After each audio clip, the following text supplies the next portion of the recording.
நம்ம வில்லிவாக்கத்துல ஒரு ஆசாமியாகும். அவன் பேரு சாய் சுப்பிரமணி. அவரு தன்னோட காருக்கு ஒரு நல்ல விலை கிடைக்கும்னு சொல்லி ஒரு வெப்சைட்ல விளம்பரம் போட்டிருந்தாவ.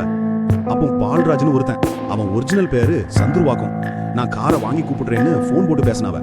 நல்ல மனுஷன் மாதிரி பேசினதுக்கு நம்ம சுப்பிரமணிக்கு சந்தோஷம். கார் நல்லா இருக்கான்னு ஒரு 8 ஓட்டி கூப்பிட்டு பாப்போம்னு சொல்லி 2 பேரும் மதுரவாயில் பாக்கமா கார்ல போனாங்க. அப்போ இந்த சந்துரு பையன் ஒரு ஆளை காட்டி, அந்த மனுஷன் தான் என் ஃப்ரெண்டு, அவர்கிட்ட தான் நான் பணத்தை வாங்கி வச்சிருக்கேன், நீங்க ஒத்தரா போய் அவரை கூப்பிடுங்கன்னு சொன்னாவ.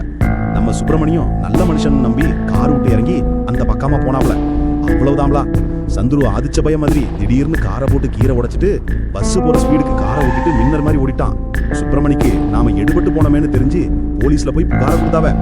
போலீஸ்காரவங்க தேடிட்டு இருக்கும்போதான் ஒரு அதிர்ச்சி ட்விஸ்ட் வந்துச்சுலா. இந்த திருடன் சந்துரு காரை விட்டுட்டு போனதுல எங்கேயோ இடிச்சு அடிபட்டு போட்டுது.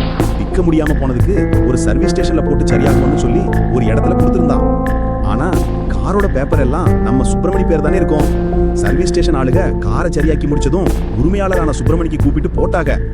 சார், உங்க கார் ரெடி ஆயிட்டது, வந்து எடுத்து கூப்பிட்டு போங்கன்னு சொன்னதுக்கு நம்ம சுப்பிரமணிக்கு தலை சுத்தி போச்சு. என்னது, என் காரா இப்படி கிடைச்சதுன்னு கேட்டு ஆச்சரியப்பட்டு போலீஸ்ல சொன்னாவ. உடனே போலீஸ்காரவங்க சர்வீஸ் ஸ்டேஷன்ல போய் பதுங்கி கிடந்தாங்க. காரை எடுக்க இந்த திருட்டு பைய சந்துரு வந்ததும் அவனை சுத்தி வளைச்சு, ஏலே எவனாக்கும் நீன்னு கேச போட்டு தூக்கிட்டாங்களா. பாருங்க, திருட்டு வித்த பண்ணதுக்கு அவன் பண்ண விபத்தை அவனை காட்டி கொடுத்து போட்டது.